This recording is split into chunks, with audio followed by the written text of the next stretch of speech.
Olá, muito boa tarde, bem-vindo a mais um Panorama Brasil. Estamos aí nessa sexta-feira, 29 de janeiro de 2021. Estamos com hoje o companheiro Lino de Almeida. Vamos tratar aqui das notícias do Ceará, do Nordeste.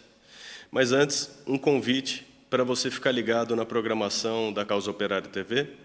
Clica aqui no botãozinho, se você ainda não tiver inscrito, inscreva-se no nosso canal, receba as atualizações. E se você já é inscrito, dê a sua contribuição, torne-se membro da Causa Operária TV, siga as instruções que aparecem aí quando você clica no botão abaixo do seu vídeo. Então é isso aí. Companheiro Lino, estamos aí com a onda da pandemia da Covid-19 e a falta de vacina generalizada, né? A farsa da campanha de vacinação. Esse aí vai ser o destaque do nosso programa de hoje, mas antes vamos falar de uma situação que no país das maravilhas, vendido pela burguesia, passa batido, é escondido, mas, uma vez mais, trabalhadores resgatados aí em condições análogas à escravidão. Na Paraíba. Lino, boa tarde, conta essa história pra gente. Boa tarde, Rafael. Boa tarde, companheiros que estão nos assistindo, companheiros que vão nos assistir.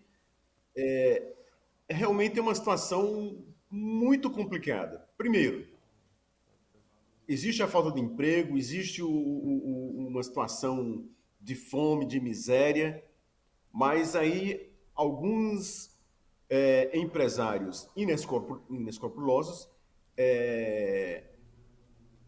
achando pouca a desgraça do trabalhador, ainda bota o criatura para ser escravo, como se a gente estivesse no Império antes da princesa Isabel.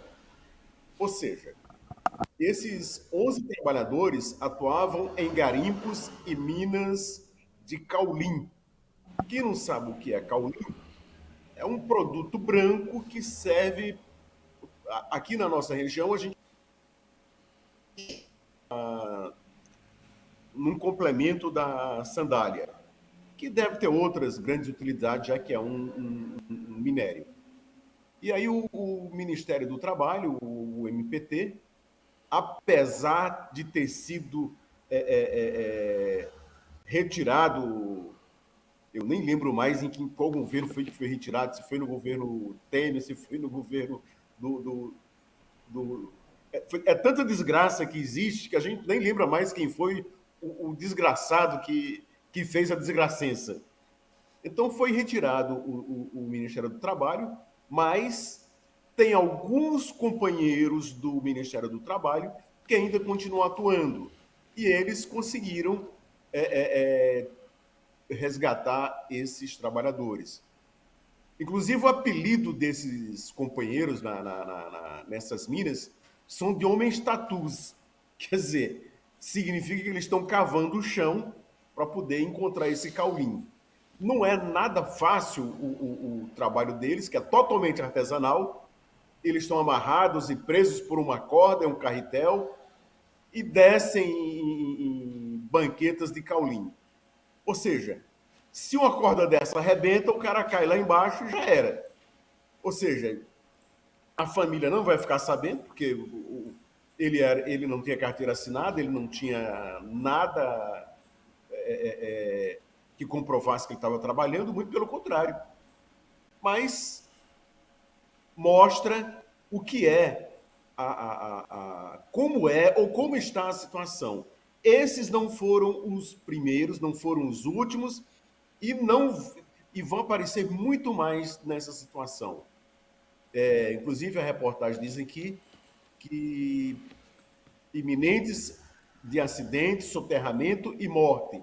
Ou seja, com certeza pode ter havido algum desses casos e alguma dessas situações que esses companheiros lá da Paraíba tiveram pelo menos uma boa ação que o MPT fez lá entre a Paraíba e o Rio Grande do Norte. É uma região que produz esse caulim.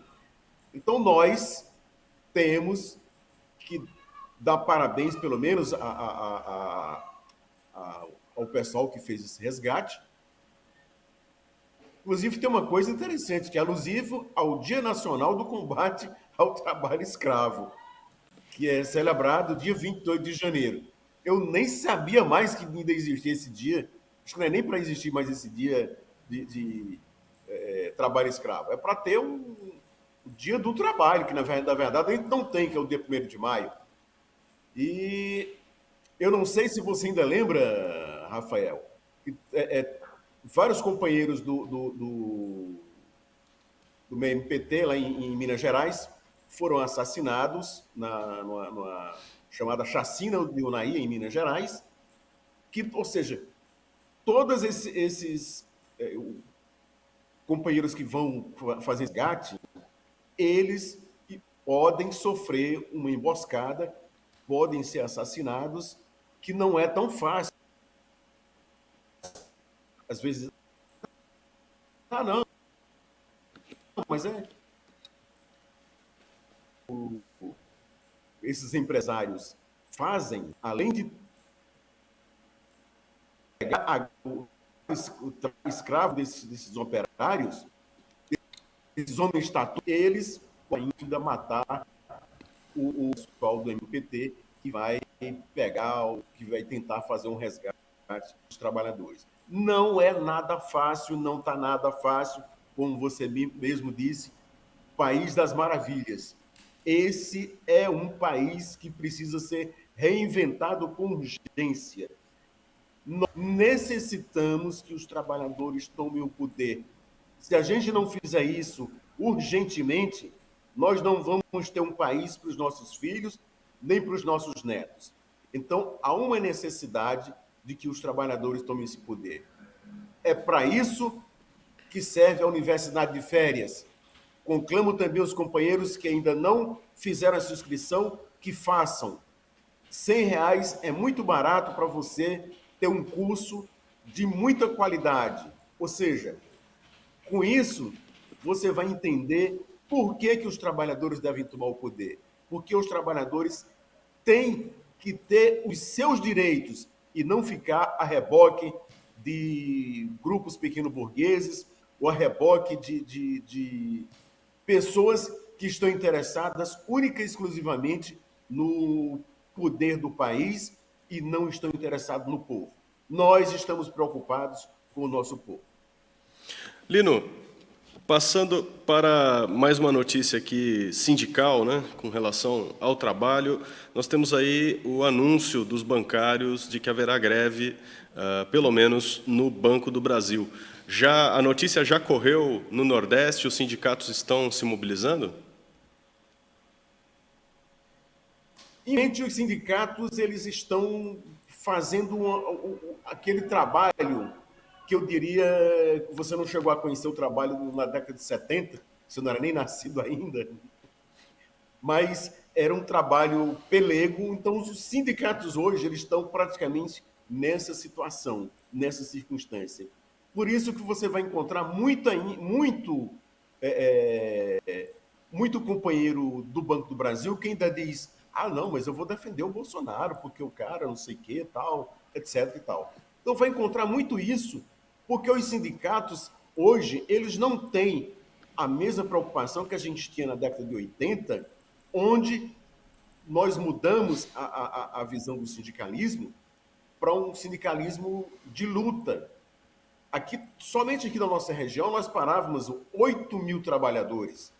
E hoje a gente tem uma noticiazinha aqui, outra ali no jornal, mas, infelizmente, os sindicatos, eles não estão agindo, não agem. Eu não diria só os sindicatos bancários, não. Eu vou fazer eu vou colocar praticamente um G para generalizar. Praticamente todos os sindicatos estão deixando a desejar as suas categorias. Eu acho que você vê com o sindicato dos professores, você vê com o sindicato dos rodoviários e assim por diante. Só aqui em Juazeiro vai fechar uma agência. Nós só temos duas agências do Banco do Brasil. Se fechar uma, o prejuízo é grande. Se uma agência dessa do Banco do Brasil fecha em uma cidade menor, como Santana do Cariri, como Nova Olinda, que é uma cidadezinha pequena, onde essas pessoas, o pessoal que recebe a aposentadoria, vai receber a sua aposentadoria?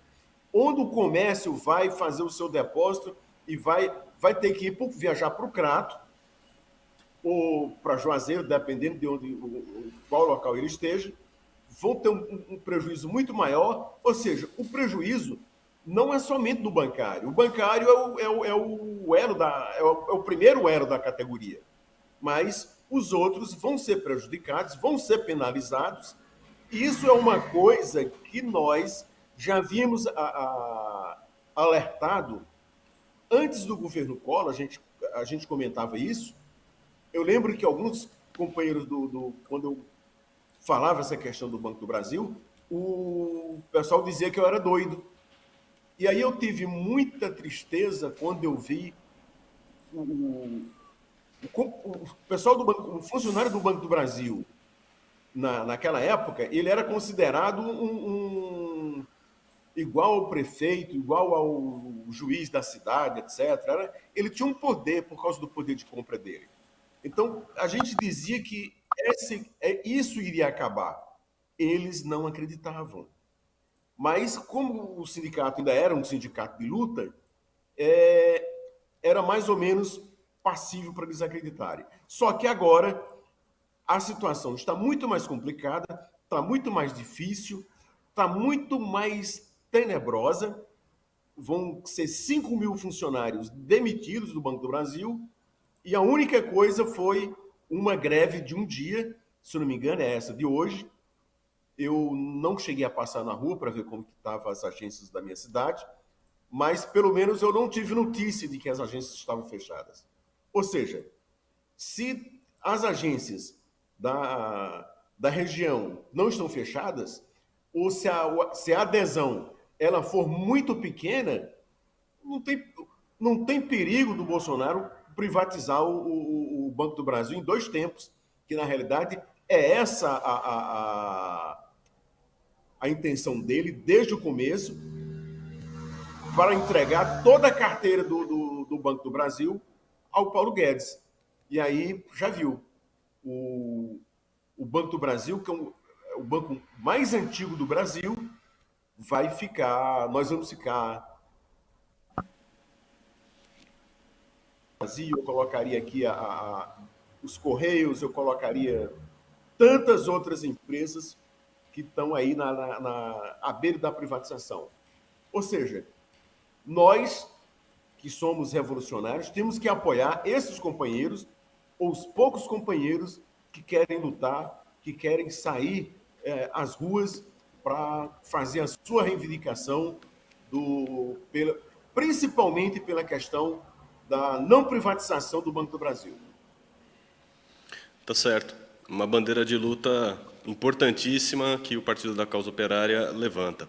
Bom, indo para o nosso tema principal, tem 2 informes aqui sobre a situação no Ceará e na Paraíba. E eu peço para o companheiro já comentar os dois, dando um quadro geral da situação, né? Para, na sequência, a gente falar da situação da vacina na região.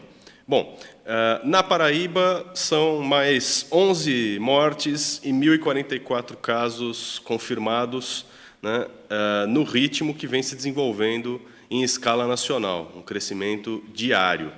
E no Ceará são 126 cidades que estão com situação de alta ou altíssima capacidade de transmissão da Covid-19.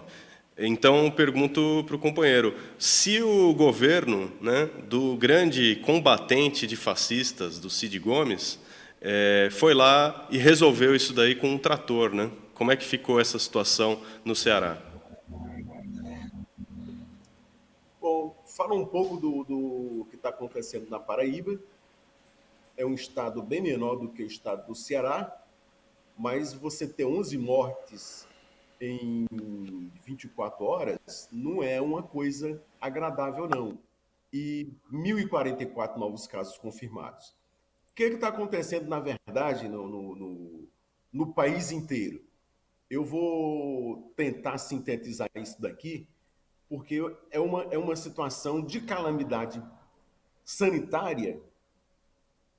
Todo mundo, quando Manaus acordou com aquela situação de falta de oxigênio, todo mundo, opa, o negócio aqui o buraco é mais embaixo. Depois apareceu o Pará, depois apareceu Rondônia, depois apareceu. Ou seja, São Paulo tem uma situação complicada, é muito complicada, e a situação do Nordeste não é diferente de todos os estados do país. Aquilo que a gente sempre comentou. Somente o lockdown não ia resolver a situação.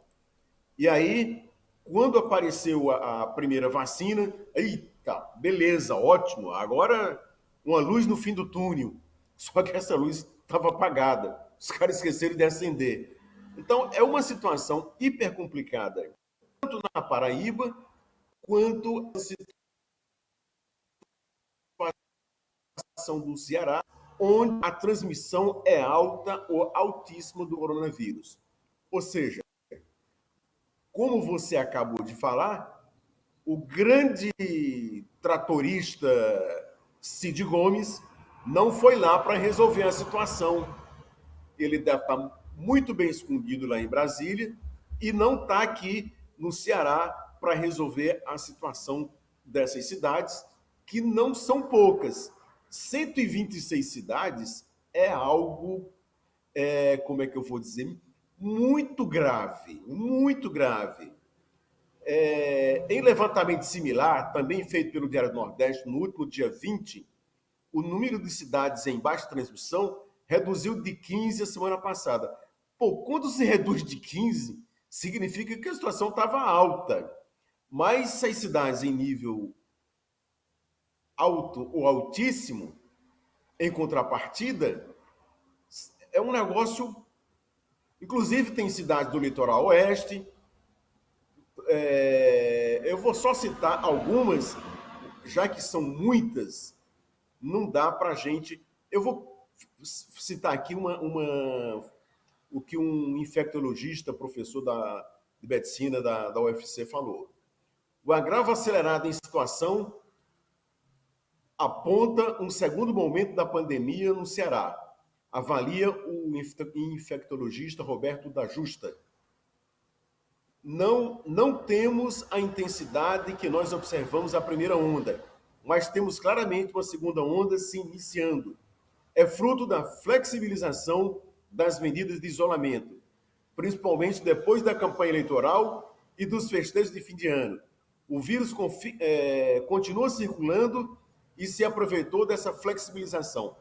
Eu só pego aqui as palavras do professor e digo: quer dizer que quando era na campanha eleitoral, o vírus estava escondido, né? Ele ficou lá, escondidinho, tal. Aí, quando terminou a campanha eleitoral, ele disse: terminou a campanha eleitoral. Ele levantou a bandeira dele, pô, agora eu vou atacar. Ah, pra cima de mim, não dá, gente. Não dá pra gente acreditar nesses... nem num professor desse que fala esse tipo de coisa e fala que simplesmente só a flexibilização era o que resolvia. Claro que não. Tem que haver algo mais, tem que haver medicação, tem que haver tratamento dessas pessoas. Senão, o pessoal de Manaus não estava precisando de oxigênio. Aliás, ainda hoje está precisando de oxigênio. Nós estamos precisando praticamente de tudo nessa história toda. Agora, aqui eu levanto outra questão. A esquerda quer sair às ruas? Quer, mas quer sair de carro, quer sair em carreata, como o MBL está chamando, como a direita está chamando, ou seja, e as ruas, mesmo que seja com distanciamento social, essas pessoas não querem.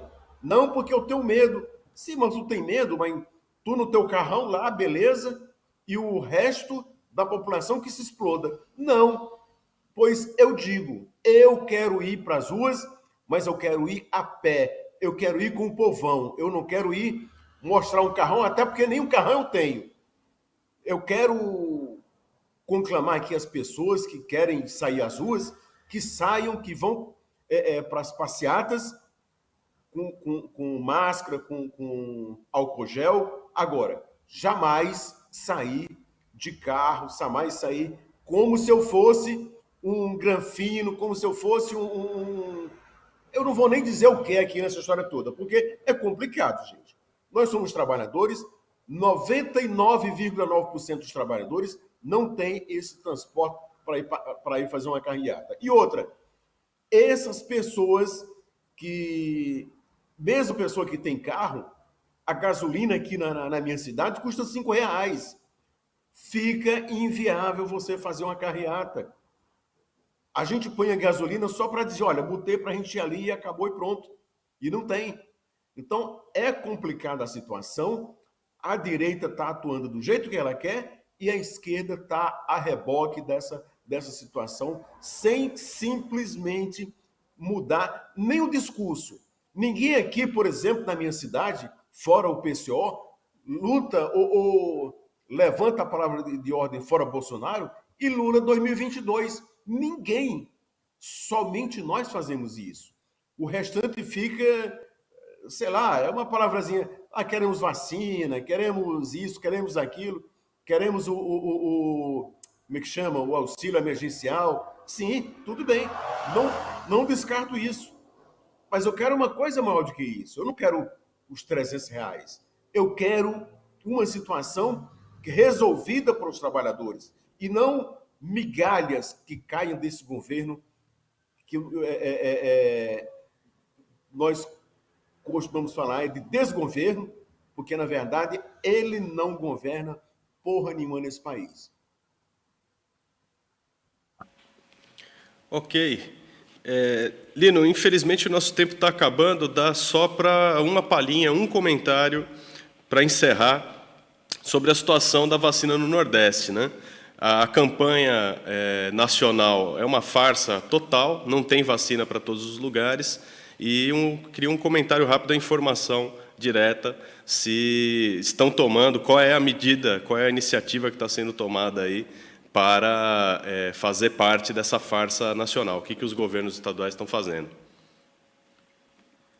Na verdade, todos os governadores estaduais, inclusive hoje eles chorando que tem que comprar Coronavac, não sei o quê, parará, ou seja, é uma situação tão escabrosa que nem todos os profissionais da saúde até agora foram vacinados, por incrível que pareça.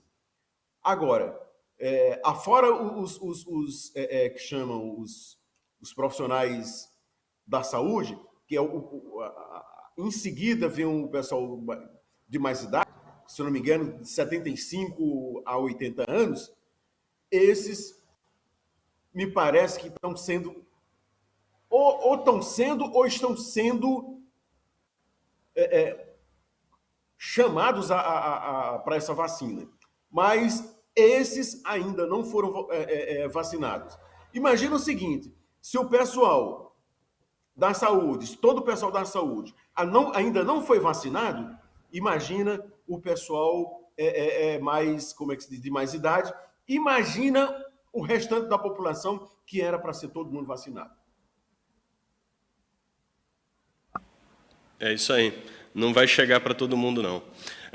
Vamos acabando com o nosso programa aqui, estamos no final do nosso tempo. Eu peço para você ficar ligado na programação da Causa Operária TV. O Panorama Brasil está de segunda a sexta, ao 12h15 no ar. Agradeço o companheiro Lino e segunda-feira a gente volta a se falar. Até lá.